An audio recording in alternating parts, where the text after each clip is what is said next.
Deixa eu contar uma história para vocês. Desde criança, eu sou apaixonada por aviação. Eu tive o privilégio de crescer assistindo shows aéreos. Esquadrilha da Fumaça, voo de caça, na época era caça Mirage. E eles eram os meus preferidos. Eu era louca para voar num caça daquele. Eu era louca para voar num avião a jato. Na verdade, eu tinha vontade de pilotar um avião daquele. E passava propaganda na televisão convocando os jovens para a AMAN, escola, né, de aviação, escola de pilotos, mas não tinha para mulher naquele tempo. Então eu não tinha como realizar esse meu sonho. E os anos passaram, eu não casei com um militar da Força Aérea, não fiz amizade com ninguém da Força Aérea e o meu sonho não se realizou, né? E eu sempre que eu fui em show aéreo, eu sempre pensei nisso, de voar, de pilotar um avião daquele ali, enfim, era o meu sonho de criança e de adolescência e de toda uma vida. Porém, quando foi em 2019, aconteceu que minha mãe entrou em estado terminal e minha mãe morava em Goiânia. Apesar de que eu não convivi muito com minha mãe, mas era minha mãe, né? E a doença também, né, arrasa a gente, né? O tipo da doença. E eu estava muito triste, eu estava muito arrasada mesmo, né? Eu tinha que ir para Goiânia para me despedir da minha mãe. Só que eu não tinha dinheiro para ir para lá. Eu não tinha o dinheiro da passagem para ir para Goiânia. Mas uma amiga me lembrou que o Correio Aéreo Nacional dá carona. E eu fui lá. Eu moro aqui no Rio, né? E eu fui lá na Ilha do Governador me informar. E quando eu cheguei lá, o militar me falou: olha, toda quarta-feira, 5 horas da manhã, sai voo para Brasília. Aí eu falei: poxa, beleza. Para Brasília cabe no meu bolso, porque de Brasília para Goiânia é pertinho. Eu vou de ônibus, vou deslotada, né? Aí eu falei: tá bom, beleza. Mas quando eu estava ali já no aeroporto, né? E eu sempre, apesar da tristeza no meu coração, mas eu sempre amei a aviação. E eu perguntei para ele, eu tive a curiosidade de perguntar. Falei assim: senhor, eu vou viajar em que avião? E atrás dele, justamente atrás dele, tinha 2 fotos de aeronave, uma de cada lado. Aí ele apontou: a senhora vai nessa aqui, falou o nome da aeronave, ou nessa daqui, mostrou a outra. As 2 aeronaves eram horrorosas, pareciam uns tanques de guerra com asa, mas uns aviões pesadões, sabe, fechados, horrorosos. Aí eu fiquei assim: tá bom, né? E aí, quando foi na quarta-feira seguinte, 5 horas da manhã, eu cheguei lá, no aeroporto do Correio. E o check-in foi muito informal, muito diferente do voo comercial. Eu entreguei a minha bolsa de viagem na mão lá do militar, ele me entregou um ticket, né? Anotou minha identidade e me dirigiu para um pátio, onde estavam outras pessoas sentadas no alpendre de um predinho. Só que os aviões não tinham chegado ainda.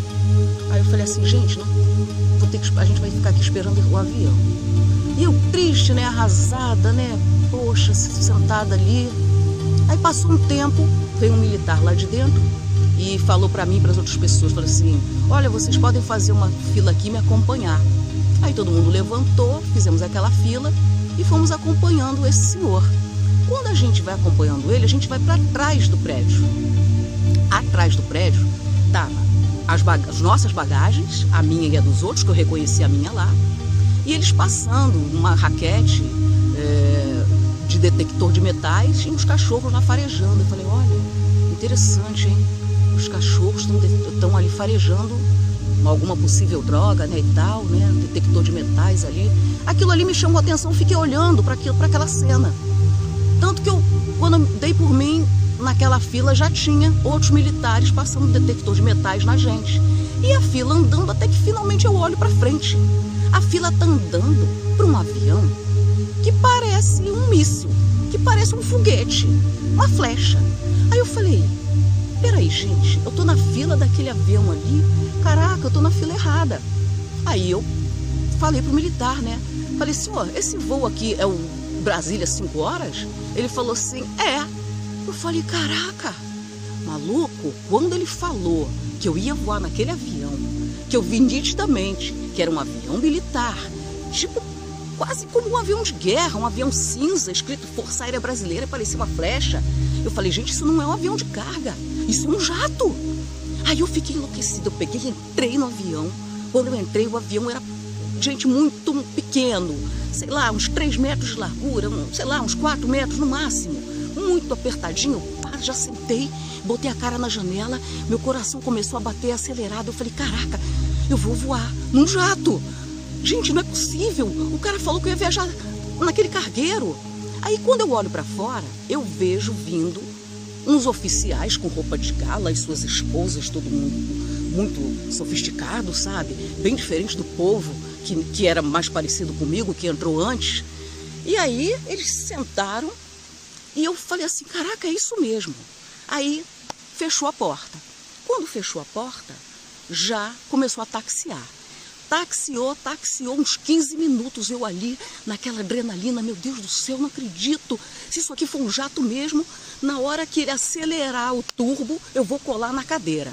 Aí ele andou, sei lá, uns 15 minutos e finalmente entrou na cabeceira da pista. Ficou de frente para a Serra dos Órgãos, que para mim é a serra com a formação rochosa mais bonita do Rio de Janeiro, que eu amo montanha também, né? E aqueles picos assim, né? Tipo umas agulhas mesmo. E aí eu falei assim, caraca, eu não acredito, eu vou passar por cima da montanha. E eu nunca tinha voado de dia.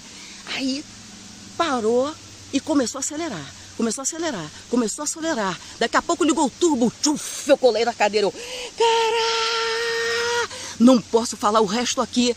Quando eu pensei que ele ia passar por cima da montanha, que ele ia chegar lá, ele já estava. Quando eu pensei que ele ia passar por cima, ele virou à esquerda.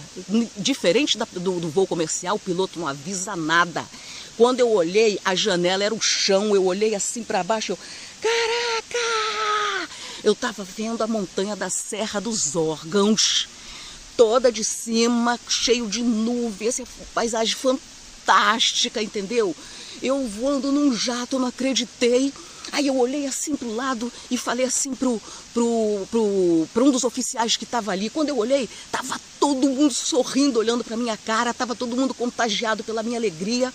Aí eu falei assim, senhor, que avião é esse? Aí ele falou assim, é um C-99 da nossa Força Aérea Brasileira. Aí eu botei a cara de novo no vidro e eu fui assim até Brasília. Eu vi todas as montanhas de Minas e tudo passando assim a 1 milhão, sabe? Imagina você ver o céu de dia que você nunca tinha visto, naquela velocidade, sabe?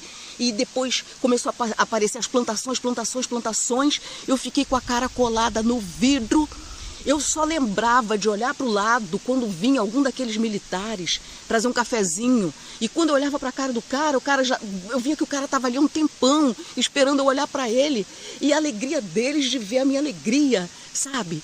Eles reconhecendo em mim que eu era uma voadora como eles. Uma amante do ar, entendeu? Da altura, do avião. Gente, olha, foi a coisa mais fantástica que aconteceu na minha vida. Num dos dias mais tristes da minha vida, Deus falou assim, olha, você está sofrendo muito, eu vou te dar um presente maior que o teu sofrimento, porque naquele momento eu esqueci de tudo, eu não lembrei mais de nada, não lembrei de doença, apagou. Imagina eu realizando o sonho da minha vida, o meu sonho de criança. Então estou fazendo esse relato, não só para vocês ouvirem, mas para eu ouvir também, de que os nossos sonhos se realizam. Os nossos sonhos, os mais impossíveis, os mais improváveis. Claro que se a gente tiver o merecimento, né? Mas que é possível. Os nossos sonhos se realizam.